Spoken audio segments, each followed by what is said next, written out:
Hi hello, എൻ്റെ പേര് ഷെബീന എന്നാണ്. ഞാൻ വരുന്നത് YSM രാമനാട്ടുകര എന്നാണ്.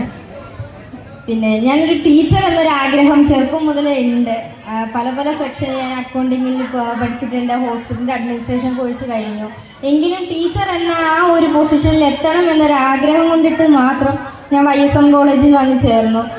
പക്ഷേ മാം, ഞാൻ വന്ന് ചേരുന്ന സമയത്ത് എന്നോട് പറഞ്ഞിരുന്നു ടൂർ ഉണ്ട്, ട്രെയിനിങ് ഉണ്ട്, ആർട്സ് ഉണ്ട്, അങ്ങനെ പല പല കാര്യങ്ങൾ പറഞ്ഞപ്പോഴും ഓക്കെ പോകാം എന്നൊക്കെ വന്നതാണ് ഞാൻ.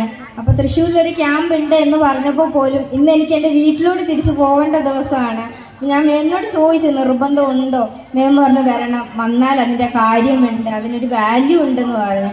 പക്ഷെ ഇപ്പം എനിക്കിവിടെ വന്നപ്പോൾ മനസ്സിലായി, ഞാനിവിടെ വന്നില്ലായിരുന്നെങ്കിൽ അതെനിക്കൊരു നെഗറ്റീവ് തന്നെ ആയിരിക്കും എനിക്ക് കിട്ടാൻ പോവുക. പക്ഷെ ഇവിടെ വന്നതിന് ശേഷം എനിക്കിപ്പോൾ 100% ഞാനൊരു ടീച്ചർ ആവുക എന്നൊരു ലക്ഷ്യം മാത്രം